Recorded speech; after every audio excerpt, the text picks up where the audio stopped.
Hello my dears, it's TrulyTranian. Today we'll be talking about my antique wardrobe, almost like a closet tour as you may. And the first dress we'll be discussing this lovely 1890s walking dress. It comes with a dicky, but I'm not currently wearing it. It's quite cumbersome, but basically you would apply it to the shoulders and then fasten it at the waist. And here's a whole view.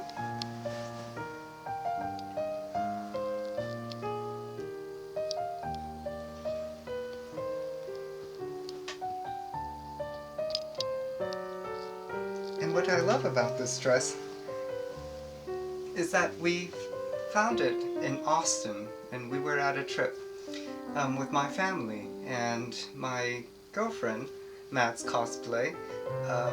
We basically went to this antique store, and it was the only antique store that really sold clothes that I have found, and it was very special to me because when I was going there I was so amazed that the array was in Austin. It was the Austin Antique Mall.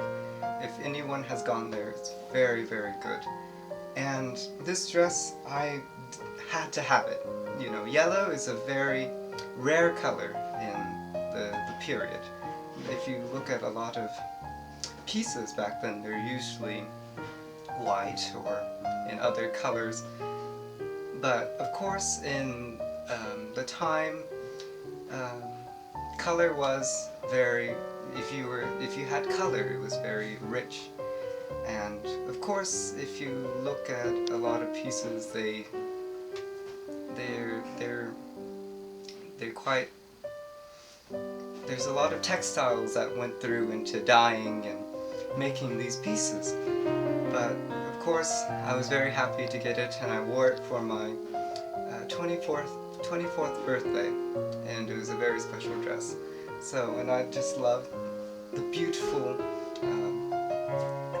the 1890s silhouette. The sleeves, the guéridon sleeves are very, very fun. So, yes. And this is the second dress. This is a dotted Swiss. I call it my housekeeper dress because I put this lovely 1920s apron, and this is what the skirt looks like. And it has this lovely lace insertion. And it's very geometric on the bodice and in the skirt. What I like about these lingerie dresses were part of my kind of like calling. I wanted to collect these because one, they were very easy to take care of, but also that they have a great meaning. Lingerie dresses were the opening of women's fashion as being liberating because it's so scandalous, you know, wearing clothing that looks like pretty much underwear. And these lingerie dresses were worn in the hot summer months, but also you can wear it for spring or you can wear it as a tea gown. And most of these dresses I wear them as tea gowns. As you can see in my channels, I preferably like to wear these tea gowns. So let's show the back. So this is not all fastened up, of course, because she's a bit, my mannequin Gertrude is a bit more plucked than she is. So a lot of these dresses, you're probably wondering, how can I fit in these dresses? Well, I'm very tiny myself, but you know, it took a lot of time to, you know, make these things sometimes. But a lot of people did have catalogs.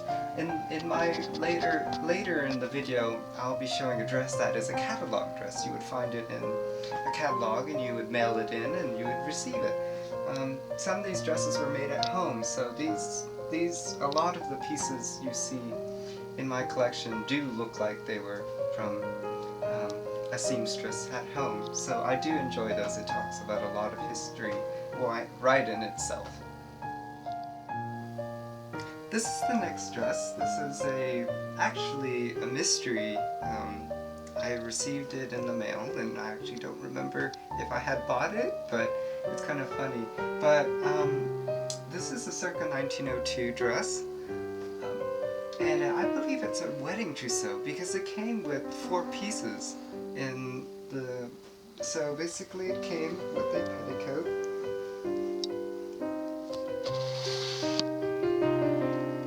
With a few flounces, 3 flounces. And I love the silhouette. And then it has these beautiful sleeves with the lace inserts and the pin tucks. The Edwardians were infamous for pin tucks, which I think it was a very interesting way of decoration and a way of sizing. They use pin tucks as sizing as well. It has a beautiful yoke, and it comes with a belt, a linen belt. And let's try to turn this around. You can see the back. I did not do it all the way, but basically it should go at the waist, and then it's has these beautiful pearl buttons in the back. And soon I'll put some hooks and eyes into the neck. What's special about this dress is it actually fits my girlfriend, and I'm very happy that I'm able to have a piece in my collection that actually fits her. She's about a size 10 and I'm a size 2, so a lot of these dresses do fit me, but this one does not. This one I'll have to either size it down to fit if I would like to wear this one, but I don't plan to wear this one because it's very I think it would be good for her to wear it. I think she has a very good silhouette for this type of dress. So I thought this was very nice. Whoever you're out there who got this, thank you very much. So yes. And this is the next dress. This is a circa 1903 dress. I've worn this many times if you see my convention videos. What I love about this one, it has a lovely silhouette. It has that typical 1903 bishop sleeves and the absolutely lovely train, and has the lovely S-curve, the monobosom look. And what I like about this one, it's very it's cohesive, very cohesive. And if you can see a lot of this is the lace, kind of like applique, and it just flows so nicely. And I absolutely love the pin tucks in this one too, because it's the yoke, it's the sizing. And in this gown, if you notice some of the gowns that don't have necks or collars, it's because it would be a attachable or detachable collar you would place on. And you can, what I generally wear with this one is a chiffon neck bow, and it drapes beautifully in the back. So this is another one of my favorites, but you know, this is one of my also good day wear pieces. And this is the back of the dress, so it also has hooks and eyes and pearl natural buttons, and then this lovely train. I actually had to go in and fix this. It still needs a bit of work, a lot of walking, so there's some holes, but a lot of these dresses I do restore and at least try to get them in their original state, but of course we can't always get it quite perfect, but as long as it's still in good condition, that's all that counts. This is the next dress. So this is a one piece. I absolutely adore it because it has such an elegant Parisian neck and this absolutely lovely rose embroidery. It's so delicate and you can see through it, which I love about these lingerie dresses. They're called like peekaboo because you're showing your skin and it's so very risque. And even though it's very demure at the same time, it still has this hint of that playfulness. So, and this also has the very typical 1905 silhouette, as you can see here. And then there's a lot of, on the back, hooks and eyes, and then a lovely lace insertion as well. So, I wore this for one of my photo shoots, and also a friend also wore it for the jazz social, so there's pictures on my Facebook if you would like to see them. So it's one of my favorites too. So this is one of my other tea gowns. This is a one-piece, and this is about 1909 because it has such a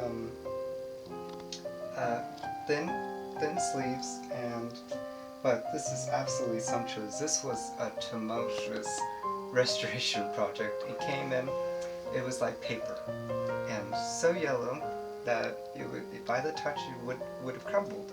But of course everyone knows about the solution. You would use Retro Clean, and you would soak it overnight and get it back to.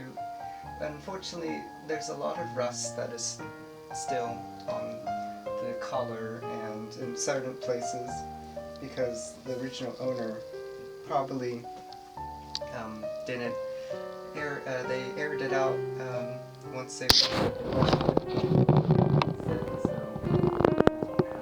I actually love the bunchel of grapes and the bordering, the white work, the insertion, and the Irish crochet. You see little clovers, and blossoms, and roses, and it's absolutely sumptuous. So this would be a good dress to wear if you want to be not wearing a corset. You could, because it's full enough in the waist. Let's show a little bit of the side. So it's absolutely gorgeous. It's almost like a peacock. Here's the side with the sleeve. Also has a lot of pin tucks for sizing and responsiveness.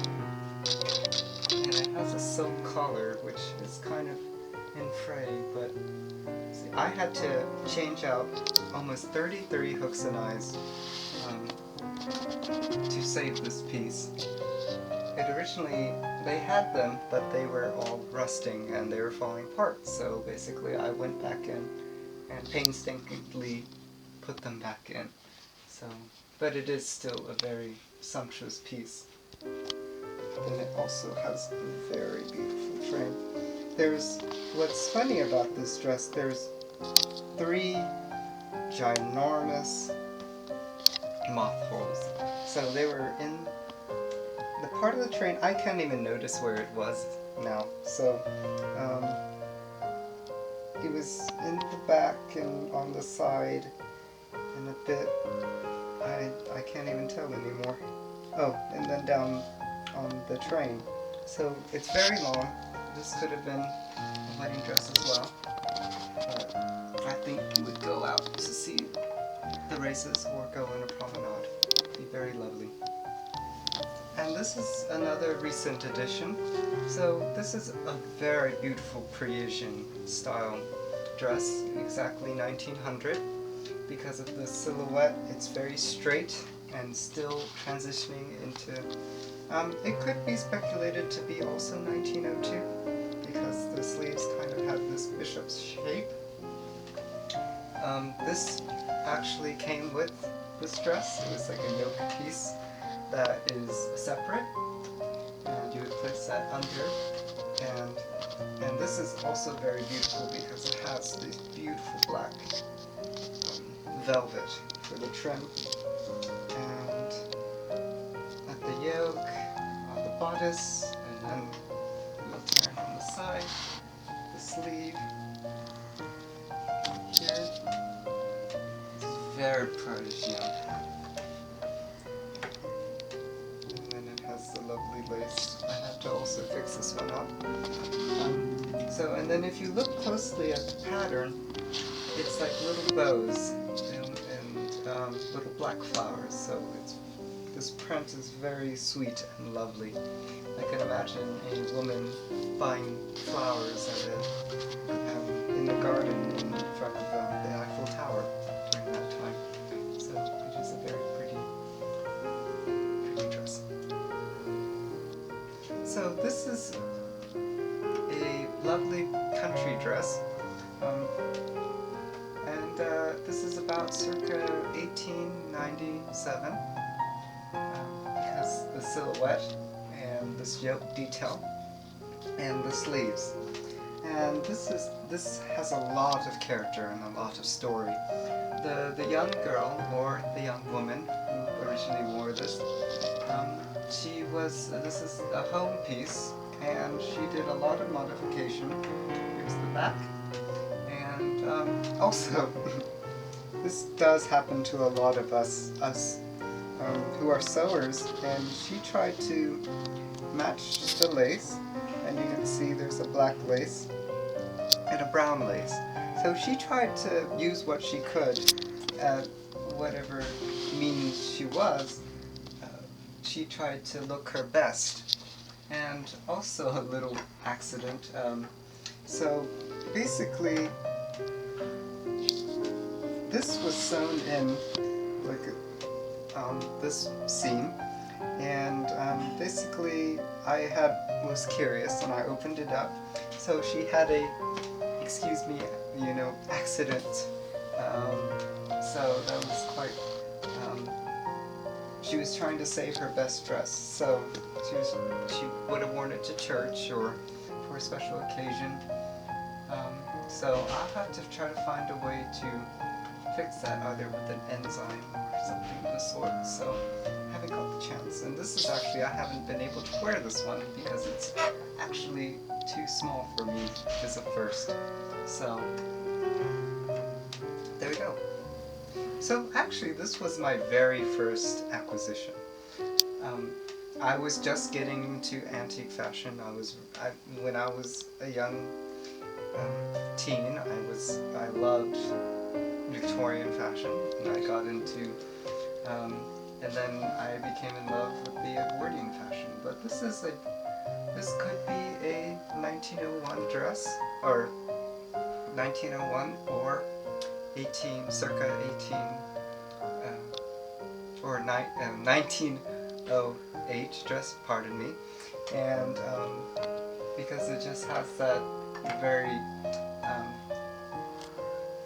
epitome of that period. It still has the pigeon or the long bosom, and then it has a straight skirt and slim sleeves, and it has lovely lace insert. There's a lot of wear on it. It has been worn quite a lot, actually. I know some people may not like, but what I always tell people, this is the back, we learn in different ways. I'm a very tactile learner, so being able to wear some of these things, I get to research and feel like, and kind of embody the person and how they would have worn these pieces back then. But this has a lot of hooks and eyes, and unfortunately does not go all the way, but it's actually very adorable. So this was my first dress, and I absolutely love the yoke. It's one of my favorite parts about this dress. It is a very good walking dress because it's straight cut. It's a straight cut skirt and does not drag on and it does not train. So yes, so this was my very first dress. So this one's second to last, and this was gifted from my mom gave me to this, so thank you. This is a very special dress because I wore this at a convention. And this is circa 1905, so it's very loose fitting, and it's been taken up at the hem. It's probably for a younger girl for her graduation at the time. So like I said, pin tucks, or that's pleats. So this is the back. It's very sumptuous. A lot of these dresses took a lot of time and materials. I love the side. So I absolutely love this one too. It's very easy to wear, and you see the smocking in the middle. And this one also has waist size. I actually did not say which dress was the catalog dress. It was actually the one with the rose. So it actually has a little tab. It has a little 25 on it. So you would buy that from the catalog. So this is. Last but not least, this is a young girl's dress. This is circa 1910.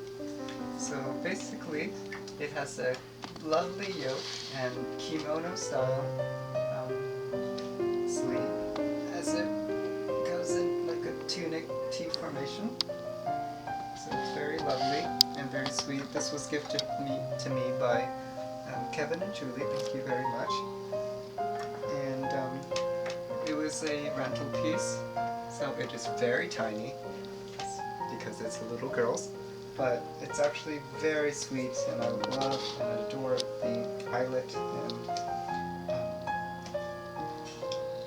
rose white work. So, and it has the lovely little rose collar. This was actually a cutter piece, because I can tell it used to probably be a real lingerie dress all the way to the ground, but it might have been a pass-me-down or also a cutter piece, so women who are sewers maybe wanted to use that as a skirt of some sort. So, well, thank you so much. I hope you enjoyed this selection of this part, to be able to see all the different dresses that I have in my collection. The next part will be discussing another part of my wardrobe. So thank you very much.